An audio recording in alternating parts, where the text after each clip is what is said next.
ನೂರಾರು ಸ್ಕೆಲಿಟನ್ಗಳು, ಅದು ಒಂದೇ ಕೆರೆಯಲ್ಲಿ. ಯಾರು ಇವರೆಲ್ಲ? ಹೇಗೆ ಸತ್ರು? ಹಾಯ್, ನಮಸ್ತೆ. Welcome back to Anju files.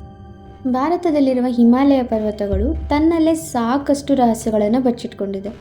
ಅದರಲ್ಲಿ ಸ್ಕೆಲಿಟನ್ ಲೇಕ್ ಅಂತಲೇ ಫೇಮಸ್ ಆಗಿರೋದು ರೂಪ್ಕುಂಡ್ ಲೇಕ್. ರೂಪ್ಕುಂಡ್ ಎಷ್ಟು ಚೆನ್ನಾಗಿದೆ ಅಲ್ವಾ ನೇಮ್? ಜಾಗನೂ ಕೂಡ ಅಷ್ಟೇ ಚೆನ್ನಾಗಿದೆ. ರೂಪ್ಕುಂಡ್ ಅನ್ನೋದು ಸಂಸ್ಕೃತ ಪದದಿಂದ ಬಂದಿದೆ. ರೂಪ್ ಅಂದರೆ ಸುಂದರವಾಗಿರೋದು, ಕುಂಡ್ ಅಂದರೆ ಕೆರೆ. ಬನ್ನಿ ಈ ಸುಂದರವಾದ ಕೆರೆಯ ಹಿಂದಿರುವ ಮಿಸ್ಟ್ರಿ ಬಗ್ಗೆ ತಿಳ್ಕೊಳ್ಳೋಣ ಇವತ್ತು. ಈ ಲೇಕ್ ಉತ್ತರಾಖಂಡದಲ್ಲಿರುವ ತ್ರಿಶೂಲ ಮತ್ತು ನಂದಾದೇವಿ ಮೌಂಟೇನ್ ರೇಂಜಲ್ಲಿ ಲೊಕೇಟ್ ಆಗಿದೆ. ಈ ಎರಡು ಮೌಂಟೇನ್ಗಳ ಮಧ್ಯೆ ಇದು ಸ್ಮಾಲ್ ಬೌಲ್ ಥರ ಕಾಣಿಸುತ್ತೆ. ಈ ಗ್ಲಾಸಿಯರ್ ಲೇಕ್ ಓಷನ್ ಲೆವೆಲಿಂದ ಸುಮಾರು 5000 ಮೀಟರ್ ಅಷ್ಟು ಹೈಟಲ್ಲಿದೆ. ಮೋಸ್ಟ್ ಆಫ್ ದ ಇಯರ್ ಈ ಲೇಕ್ ಮಂಜುಗಡ್ಡೆಯಿಂದ ತುಂಬಿರುತ್ತೆ. ಯಾವಾಗ ಮಂಜುಗಡ್ಡೆ ಕರಗಲಿಕ್ಕೆ ಸ್ಟಾರ್ಟ್ ಆಗುತ್ತೋ ಆಗ ನಮಗೆ ಇಲ್ಲಿ ಸ್ಕೆಲಿಟನ್ಸ್ ರಾಶಿ ಕಾಣಿಸುತ್ತೆ. 1942 ವರ್ಲ್ಡ್ ವಾರ್ II ಟೈಮ್. ಎಲ್ರಿಗೂ ಗೊತ್ತು, ಭಾರತಕ್ಕೆ ಇನ್ನೂ ಸ್ವತಂತ್ರ ಸಿಕ್ಕಿರಲಿಲ್ಲ. ಬ್ರಿಟಿಷರ ಆಳ್ವಿಕೆನೇ ಇನ್ನೂ ಭಾರತದಲ್ಲಿ ನಡೀತಾ ಇತ್ತು. ಈ ಟೈಮಲ್ಲಿ ಭಾರತದ ಮೇಲೆ ಶತ್ರುಗಳು ಅಟ್ಯಾಕ್ ಮಾಡಬಾರ್ದು ಅಂತ ಇಂಡಿಯನ್ ಸೋಲ್ಜರ್ಸು ಮತ್ತು ಬ್ರಿಟಿಷ್ ಸೋಲ್ಜರ್ಸು ಪೆಟ್ರೋಲಿಂಗ್ ಮಾಡ್ತಾ ಇರ್ತಾರೆ. ಇದೇ ಥರನೇ ಫಾರೆಸ್ಟ್ ರೇಂಜರ್ ಆದಂಥ ಹರಿಕಿಶನ್ ಮಾಧವನ್ ಅವರು ಕೂಡ ಪೆಟ್ರೋಲಿಂಗಿಗೆ ಅಂತ ಈ ಮೌಂಟೇನ್ಸ್ಗೆ ಹೋಗ್ತಾರೆ. ಹೀಗೆ ಪೆಟ್ರೋಲಿಂಗಿಗೆ ಹೋದ HK ಮಾಧವನ್ ಅವ್ರಿಗೆ ಒಂದು ಪ್ಲೇಸ್ ನೋಡಿ ಫುಲ್ ಶಾಕ್ ಆಗ್ತಾರೆ. ಅದೇ ರೂಪ್ಕುಂಡ್. ಯಾಕಂದರೆ ಆ ಪ್ಲೇಸಲ್ಲಿ ಎಲ್ಲಿ ನೋಡಿದ್ರೂ ಸ್ಕೆಲಿಟನ್ಸ್ಗಳ ರಾಶಿ. ಮಾಧವನ್ ಅವರಿಗೆ ಸ್ಕೆಲಿಟನ್ ಸಿಕ್ಕಾದ್ಮೇಲೆ ಇನ್ವೆಸ್ಟಿಗೇಷನ್ ಸ್ಟಾರ್ಟ್ ಆಗುತ್ತೆ. ಇನ್ವೆಸ್ಟಿಗೇಷನಲ್ಲಿ ಸೈಂಟಿಸ್ಟಿಗೆ wooden artefacts, leather shoes, bangles, rings, ಬೇರೆ ಬೇರೆ ವಸ್ತುಗಳು ಸಿಗುತ್ತೆ. ಆ ಟೈಮಲ್ಲಿ ಮೆಡಿಕಲ್ ಫೀಲ್ಡಲ್ಲಿ ಅಷ್ಟೊಂದು ಟೆಕ್ನಾಲಜಿ ಇಂಪ್ರೂವ್ಮೆಂಟ್ ಇರಲಿಲ್ಲ. ಜಸ್ಟ್ ಬೇಸಿಕ್ ಇನ್ಫಾರ್ಮೇಷನ್ಸ್ನಷ್ಟೇ ಕಲೆಕ್ಟ್ ಮಾಡ್ತಾಯಿದ್ರು. ಅದರಲ್ಲೂ ವರ್ಲ್ಡ್ ವಾರ್ II ಟೈಮ್ ಆಗಿದ್ದರಿಂದ ಜಪಾನೀಸ್ ಸೈನಿಕರು ಭಾರತಕ್ಕೆ ಸೀಕ್ರೆಟ್ ವೇಯಿಂದ ಅಟ್ಯಾಕ್ ಮಾಡಲಿಕ್ಕೆ ಟ್ರೈ ಮಾಡ್ತಿರ್ಬೋದು. ಈ ಎಲ್ಲ ಸ್ಕೆಲಿಟನ್ಸು ಜಪಾನೀಸ್ ಸ್ಕೆಲಿಟನ್ಸ್ ಇರ್ಬೋದು ಅಂತ ಅನ್ಕೋತಾರೆ.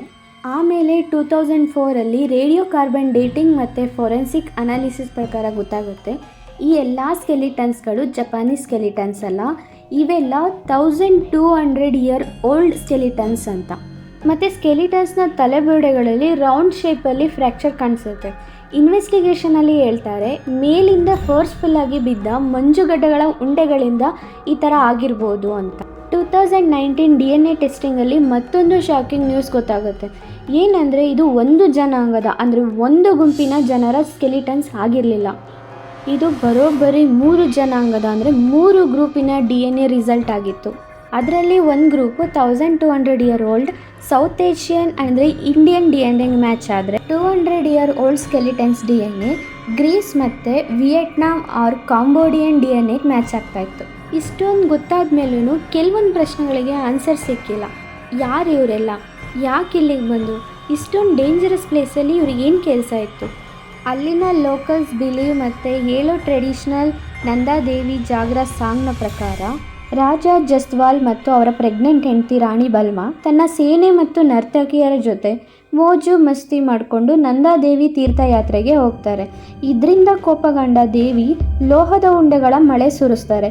ಇದರಿಂದ ಅವರೆಲ್ಲರೂ ಅಲ್ಲೇ ಸತ್ತೋಗ್ತಾರೆ ಅಂತ. ಸೈಂಟಿಫಿಕ್ ಮತ್ತು ಲೋಕಲ್ಸ್ ಬಿಲೀವ್ ಪ್ರಕಾರ ಈ ಎಲ್ಲ ಸ್ಕೆಲಿಟನ್ಗಳ ಸಾವು ಒಂದೇ ಥರನೇ ಆಗಿರೋದು, ಅದು ಮೇಲಿಂದ ಬಿದ್ದ ಚಿಕ್ಕ ಚಿಕ್ಕ ಉಂಡೆಗಳಿಂದ ಅಂತ. ಇದು ಲೋಹದ ಉಂಡೆಗಳ ಇಲ್ಲ ಮಂಜುಗಡ್ಡೆಗಳ ಉಂಡೆಗಳ, ಅದು ಮಾತ್ರ ಮಿಸ್ಟ್ರಿ ಆಗಿದೆ. ಇದ್ರ ಬಗ್ಗೆ ನಿಮ್ಮ ಒಪಿನಿಯನ್ ಏನು? ಕಮೆಂಟ್ ಮೂಲಕ ತಿಳಿಸಿ. ಈ ವಿಡಿಯೋ ನಿಮಗೆ ಇಷ್ಟವಾಗಿದ್ದರೆ ಲೈಕ್ ಆ್ಯಂಡ್ ಶೇರ್ ಮಾಡಿ. ಈ ಥರದ ಕಥೆಗಳಿಗೋಸ್ಕರ ಈ ಚಾನಲನ್ನು ಸಬ್ಸ್ಕ್ರೈಬ್ ಮಾಡಿ. ಮತ್ತೆ ಸಿಗುವ ಮತ್ತೊಂದು ಮಿಸ್ಟ್ರಿಯ ಜೊತೆ.